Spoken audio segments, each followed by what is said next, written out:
नमस्कार, आप देख रहे हैं बुलेट न्यूज इंडिया। हमारी हर खबर निर्भीक और निष्पक्ष होती है। लोकसभा का महापर्व शुरू हो चुका, बिगुल बज चुकी है।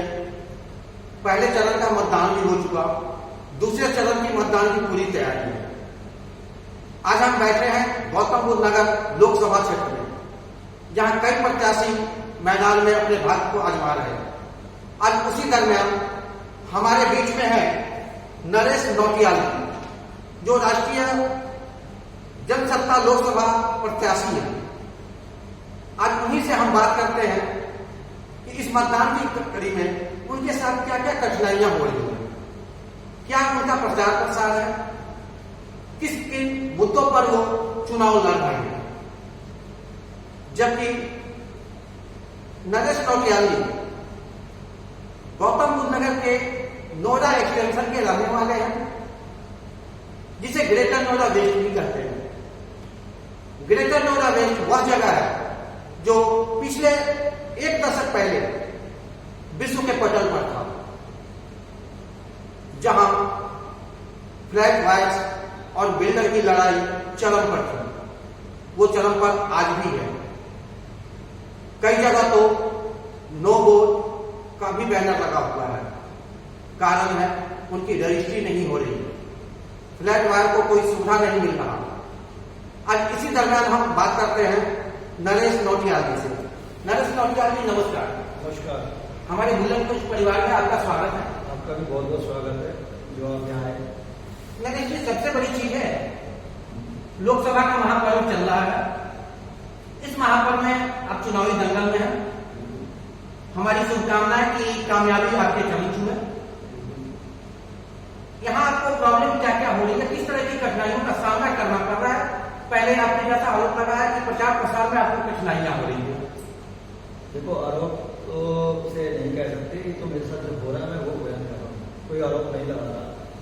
मैं शासन प्रशासन से यही पूछना चाहता हूँ, क्या यह लोकतंत्र है? हम 54 साल की मेरी एज हो गई है, मैंने इतने इलेक्शन देखे, इतने वोट किए, आज तक मैंने ऐसा चुनाव नहीं देखा है अपने जीवन में, जहां प्रत्याशियों को भी पता ही नहीं है लोगों को कि प्रत्याशी भी खड़े हैं। कारण सिर्फ एक है, वन मैन शो चल रहा है। इसको सबको पता है वन मैन कौन है, और उनके नाम से ही वोट मांगे जा रहे हैं। मैं बस इतना कहना चाह रहा हूं अपने सांसद साहब जी से, आप उन प्रत्याशी के नाम से जो वोट मांग रहे हैं, आप उनकी तरह सिर्फ 10 दिन कार्य करके दिखाइए। सिर्फ 10 दिन, 10 साल आपको दिए हैं जनता ने, वो आपने निरस्त कर दिए हैं। आपने कुछ कार्य नहीं किए। जो काम आप दिलाते हैं वो उनके कार्य हैं जिनके नाम से आप वोट मांग रहे हैं। आपका सांसद बन के जो कार्य होता है, उस कार्य के बारे में आप बताइए, आपने क्या किया जनमानस में? क्या यहाँ मेट्रो आ गई? क्या यहाँ बसें आ गई? क्या यहाँ सुविधाएं हो गई? क्या ये आवारा जानवर आपने संभाल लिए? आपने करा क्या है?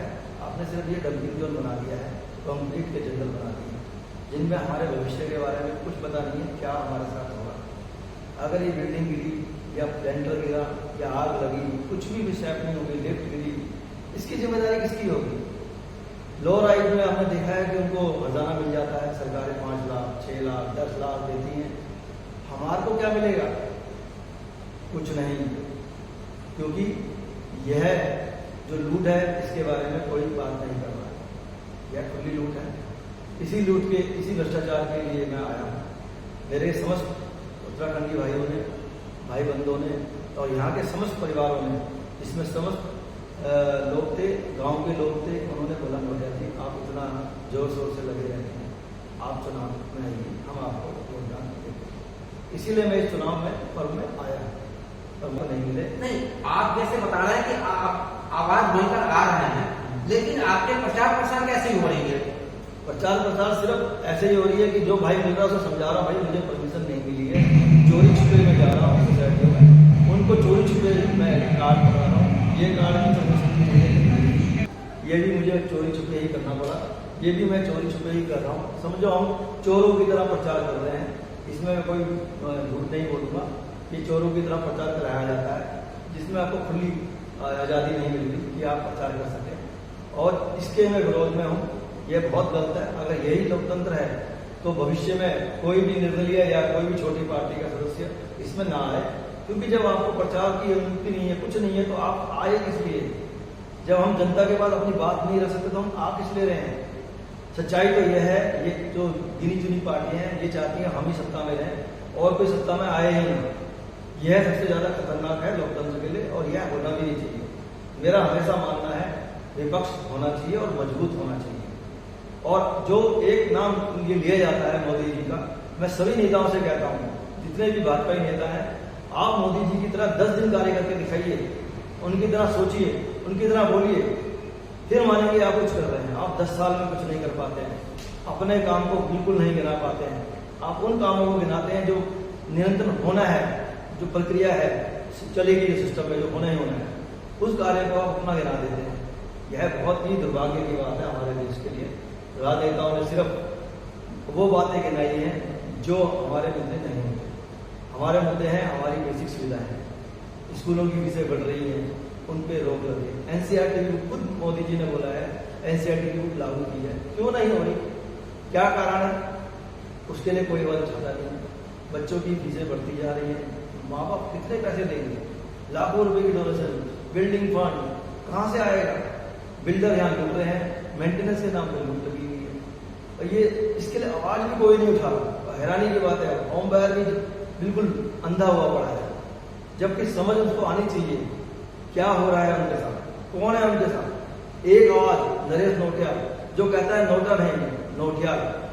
अगर ये अभी भी होम बायर को समझ नहीं आ रहा तो फिर वो है अपना तकदीर का फैसला खुद कर रहे हैं, वह उनकी गलती है। मोदी जी के भक्त हम भी हैं, उनके तरह कार्य करो तब हम माने उनको नेता को। मैं मोदी अपने को मानता हूं क्योंकि मैं उनकी तरह ही कार्य करता हूं, उनकी तरह ही मैं जनमानस के बीच में जाता हूं, पर मुझे रोका जा रहा है। यह बहुत दुर्भाग्य की बात है। यह लोकतंत्र नहीं राजतंत्र है। धन्यवाद।